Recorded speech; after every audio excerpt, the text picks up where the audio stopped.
Porque no informe de rendimentos de fundos de investimento imobiliário só aparece a quantidade de cotas que a pessoa tem e não o saldo. E hoje eu vim mostrar para vocês como declarar o seu plano de previdência Quando PGBL. se vende um fundo imobiliário, a alíquota é 20% sobre o ganho da operação. O PGBL progressivo já tem uma tributação de 15% diretamente na fonte. Por que meus FIIs, ações e ETFs não aparecem no informe de rendimentos? Vamos colocar o código da Previdência. No caso do PGBL, é o 36. Vou dar um exemplo para você. Eu fiz um CDB de R$100 mil e em 31 de dezembro ele vale 120 mil. Ficou com alguma dúvida? Comente aqui embaixo que a gente responde.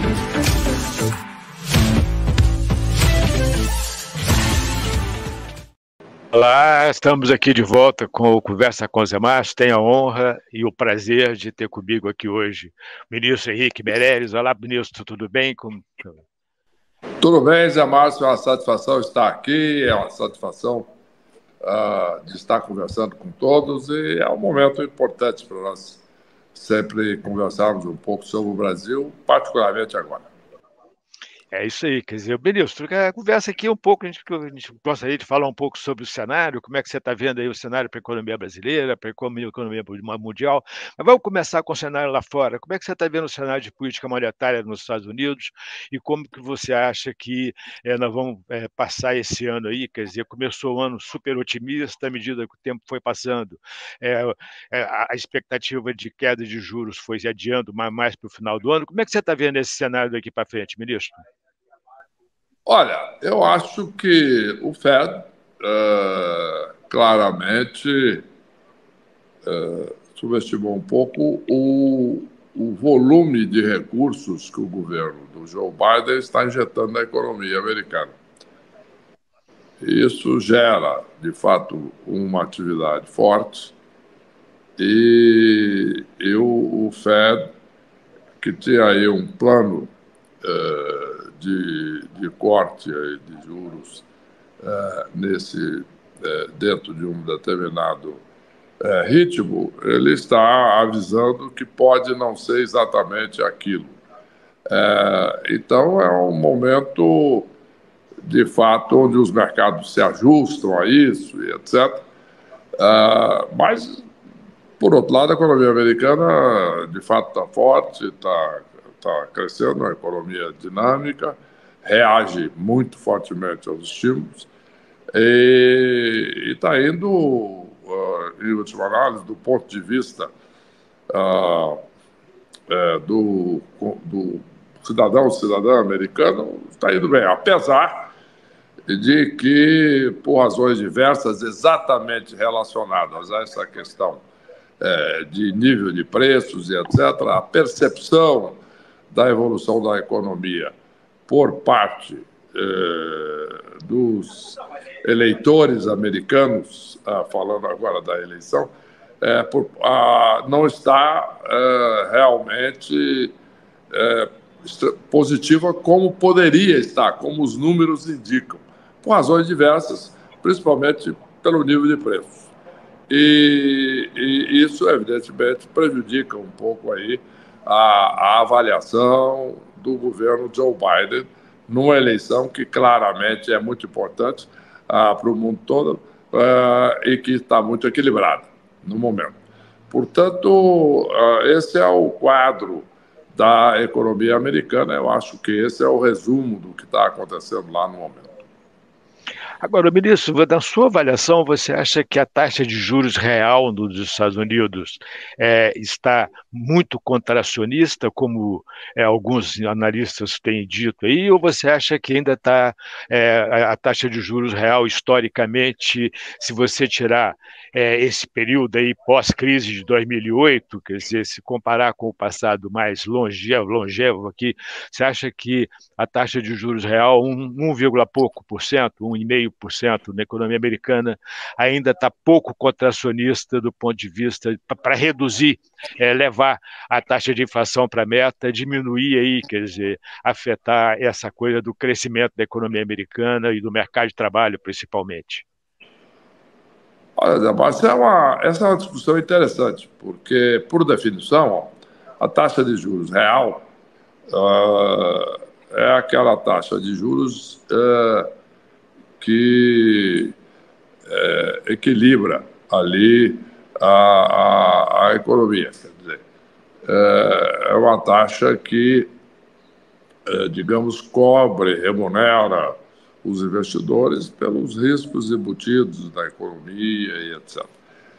Então, ela é uma taxa que não é definida pelas autoridades monetárias.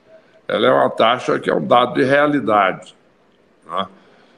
Por exemplo, quando eu fui presidente do Banco Central e assumi a presidência do Banco Central, a taxa de juros real no Brasil era altíssima, né? Era cerca de 14%. Isso depois foi caindo até 5 e pouco. Nos Estados Unidos é bem mais baixa do que essa. Mas isso não é uma definição da política monetária. E, portanto, essa é uma taxa que precisa ser, digamos assim, incluída dentro dos cálculos do FED, etc., mas é basicamente um dado de realidade.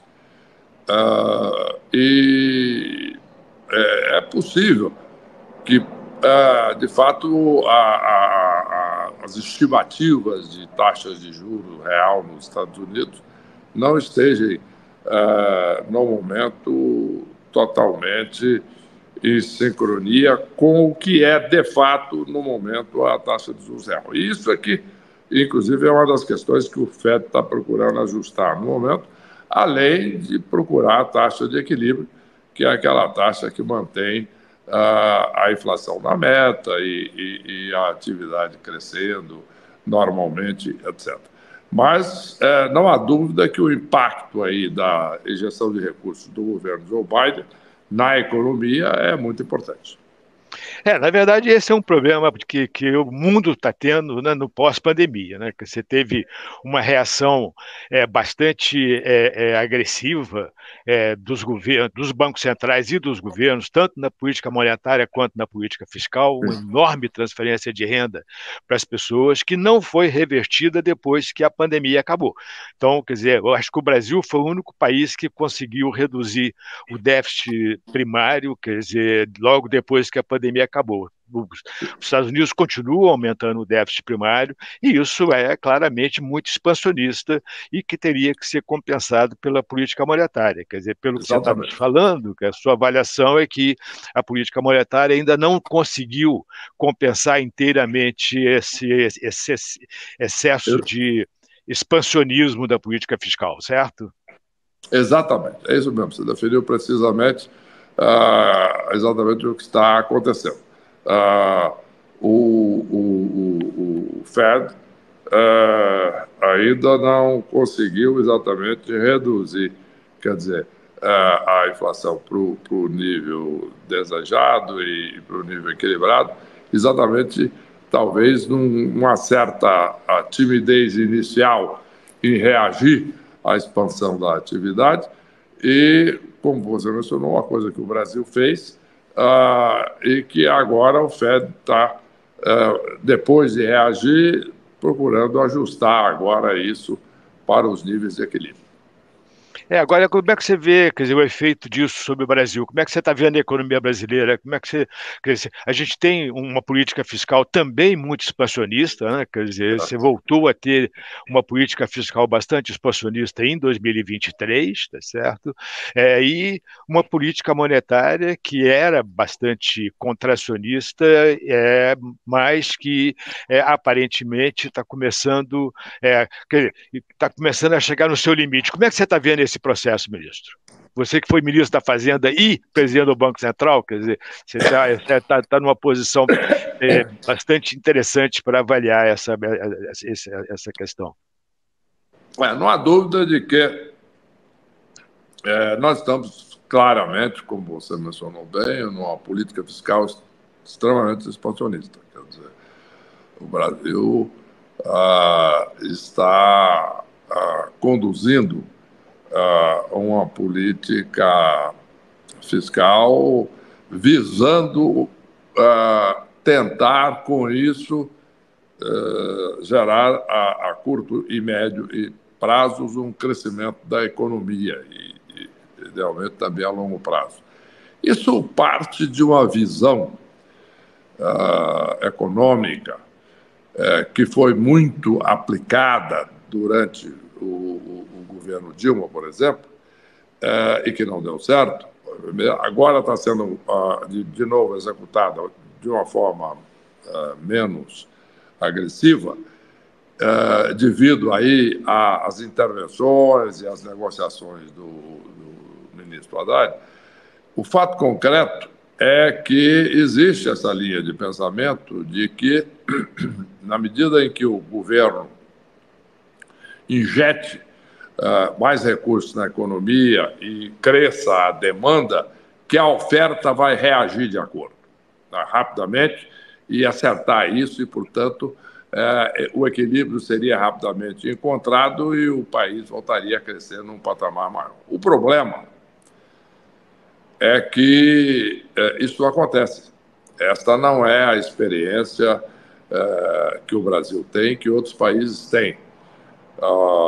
Nós temos que procurar esse equilíbrio, levando em conta que os investidores, as empresas, para aumentar a produção e, portanto, aumentar a oferta, como essa corrente econômica pensa, de que aumentando a demanda, a oferta segue rapidamente, não é assim que funciona a realidade, sabemos disso. Uma fábrica, primeiro, a empresa tem que acreditar que a demanda vai continuar aquecida por um período prolongado, que já não é o caso. Segundo,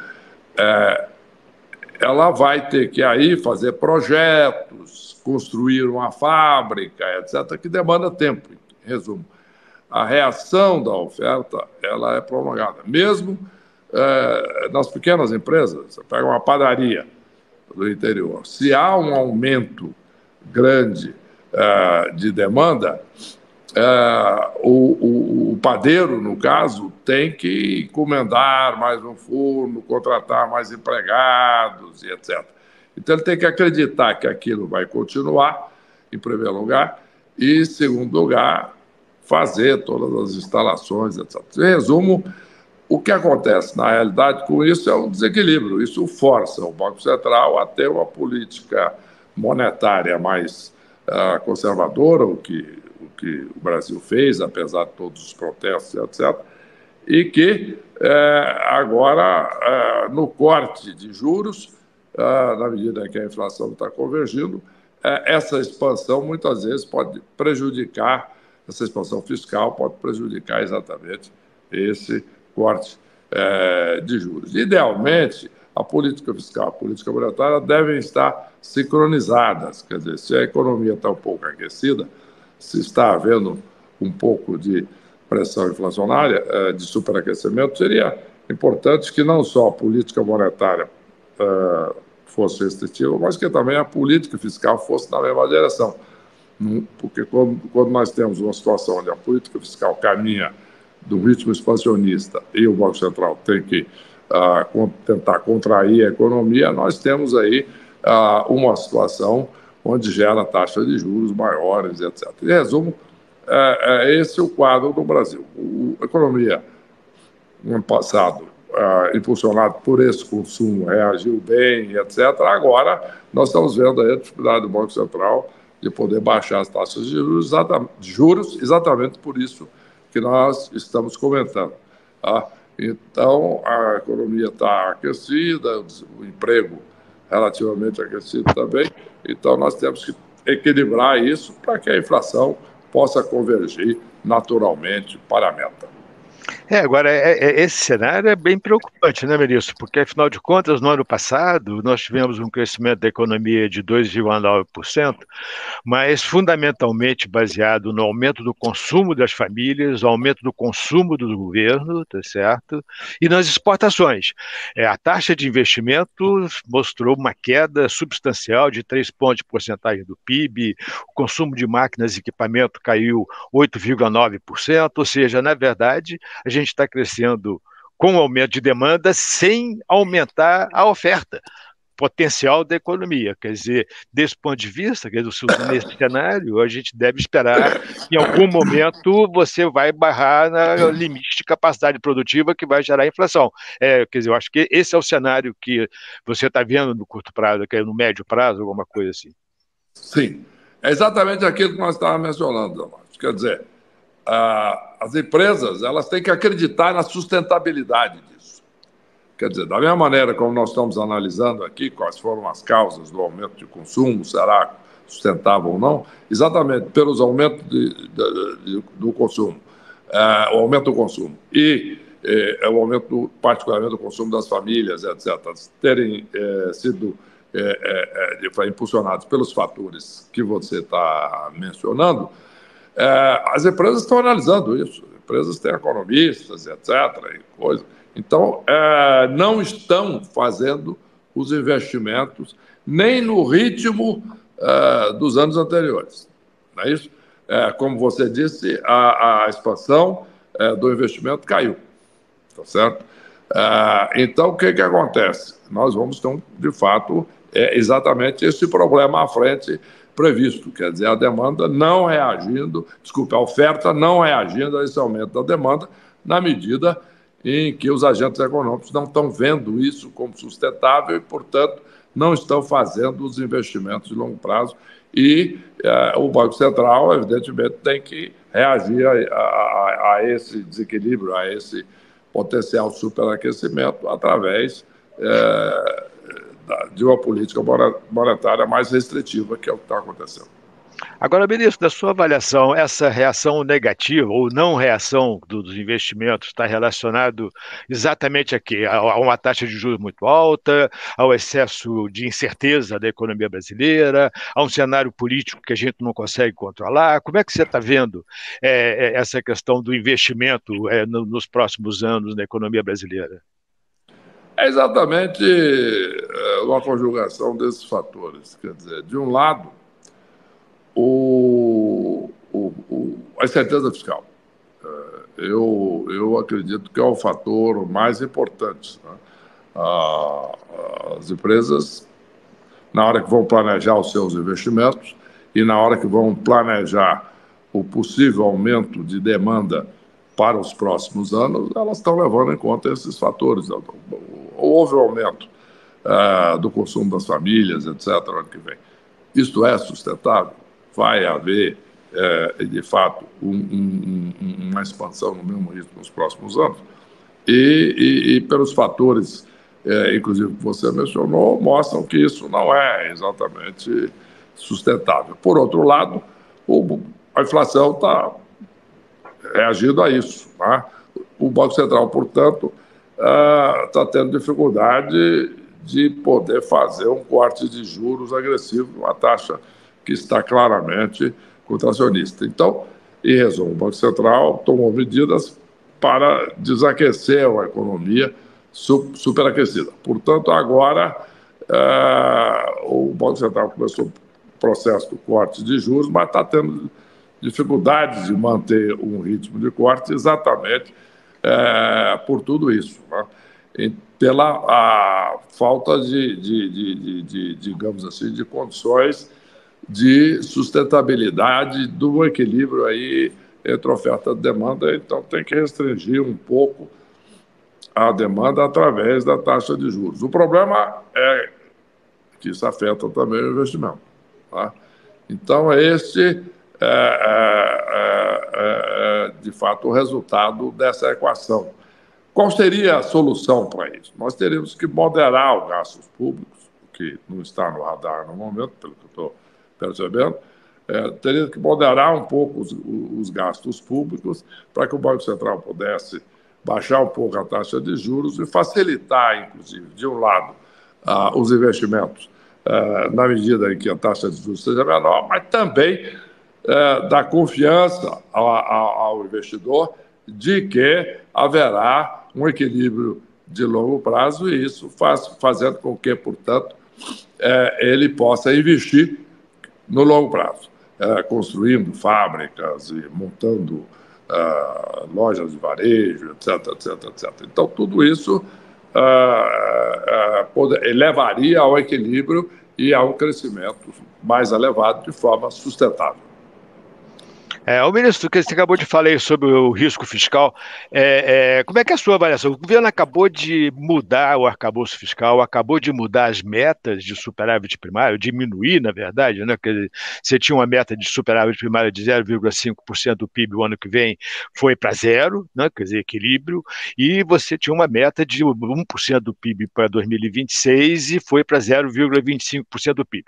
Duas questões. Primeiro, você acha que o governo vai conseguir, na sua avaliação, na sua expectativa, você acha que o governo vai conseguir gerar essas metas? E, em segundo lugar, como é que você vê a questão da credibilidade do governo diante de uma mudança da meta menos de um ano depois de ter anunciado a meta lá no anúncio do arcabouço fiscal? Bom, o governo está exatamente tentando recuperar um pouco a credibilidade, diminuindo a meta, tá certo? Existe uma meta fixada, na medida em que os agentes econômicos do mercado, etc., começaram a ver como não crível essas metas, na medida em que não seriam obtidas, a reação do governo foi baixar as metas, né? Isso não aumenta a credibilidade, pelo contrário, porque mostra que o governo está desistindo de perseguir aquelas metas que estavam fixadas antes. As metas estavam fixadas antes. Então, tudo isso faz com que a credibilidade diminua um pouco e o resultado é negativo, né? Porque isso faz com que, deixando de lado agora um pouco as despesas públicas e voltando àquilo que nós estávamos conversando ontem, diminui um pouco o apetite por investimento. Mas o fato concreto é que, voltando aí ao cerne da pergunta, se o governo vai conseguir, de fato, cumprir esses objetivos, etc.,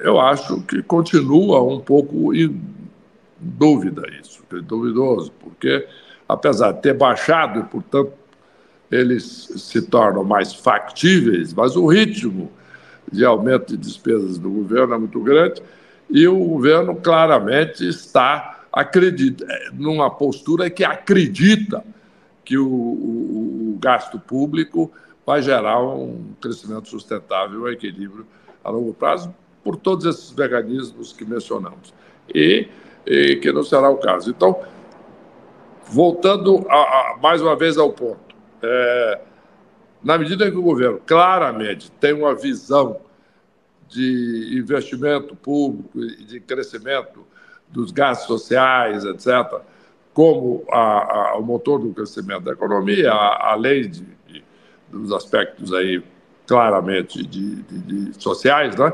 Então, dificilmente eu acredito que o governo vai controlar as despesas para atingir a meta. Porque eu, por exemplo, pela minha experiência, eu tenho a opinião de que a melhor política social que existe é a criação do emprego.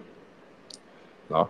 Essa, de fato, o país tem que crescer, gerar emprego. O programa social é importante para atender, inclusive, aquelas pessoas que estão fora do mercado de trabalho, mas o que nós precisamos trabalhar é para que a economia gere empregos suficientes para que essas pessoas precisando de auxílio portanto, Bolsa Família, etc., diminuam e não cresçam, como está acontecendo.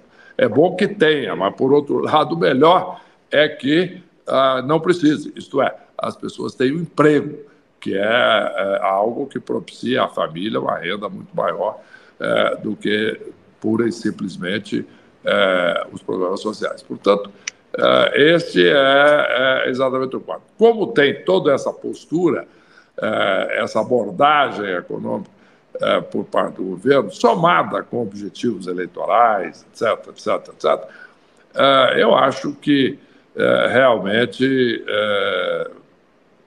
vai ser difícil alcançar a meta, mesmo que, mais uma vez, sejam metas mais factíveis na medida em que foram diminuídas Agora, isso, na minha visão, não aumenta a credibilidade, não. Muito pelo contrário. Mostra na verdade. Oi?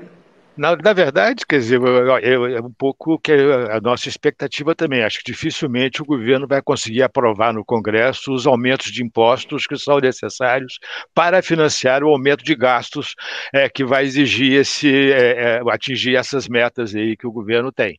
Tá certo? Acho que esse é um ponto super importante. Acho que é um pouco na mesma linha do que você está falando, certo? Quer dizer, mas pelo seguinte, essa questão fiscal é importante. Como nós sabemos, a carga fiscal no Brasil, a carga tributária, ela é elevada pelos padrões dos países emergentes. Ela é elevada. E tem limites. Tá? Tem dois tipos de limites. Um é esse limite que o governo está enfrentando, que é o limite do Congresso. Tá? Mas existe o limite da própria economia, a capacidade da economia de investir, crescer, etc., e, ao mesmo tempo, financiar um aumento de carga fiscal. Tá? Então, o aumento de impostos, ele tem limites impostos pela sociedade, que se refletem, em última análise, no Congresso. Tá? Então, ainda bem, porque senão nós teríamos um aumento aí de impostos que me lembraria aí, se nós formos buscar exemplos históricos, etc., de longo prazo. Vamos lá no Império Otomano, né, que era um império poderosíssimo e que faliu, em última análise, porque foi aumentando impostos para financiar gasto público num certo ponto, porque a sociedade faliu. Quer dizer, simplificando uma situação muito mais complexa do que isso. Mas, de qualquer maneira, eu acho que a sociedade impõe limites. Vivemos numa democracia, não é uma ditadura onde o governo, então, pode realmente aumentar os impostos para financiar cada vez mais gastos, levando a uma crise aí muito maior no futuro. Mas nós temos limites impostos pela sociedade que são refletidos pelo bloqueio no Congresso de mais aumento de imposto. Ministro, prazer enorme ter você aqui conosco. Muito obrigado por sua participação. Excelente entrevista, muito claro o cenário, acho que muito boa. Muito obrigado, ministro. Obrigado, Zé Márcio. Um abraço grande, prazer em vê-lo firme e forte. Um abraço. Muito obrigado. Até logo. Quem é único como você precisa de uma assessoria única. A área de Wealth Management da Genial Investimentos surgiu para dar atendimento exclusivo aos clientes que demandam gestão profissional dos seus investimentos. A estratégia de atuação inclui estudo caso a caso, atendendo às demandas de cada cliente individualmente. Dentre os principais serviços oferecidos pela nossa área está a carteira administrada, onde o gestor consolida todos os seus ativos, independente do lugar de custódia. E assim realiza as alocações e acompanha o desempenho dos ativos, trazendo tranquilidade ao cliente quanto ao seu portfólio. Tudo sem conflito de interesses. E temos também os investimentos offshore para os investidores que desejam ter seus ativos em economias mais estáveis. Os nossos clientes ainda contam com aconselhamento jurídico para sucessão patrimonial e ganho de eficiência tributária.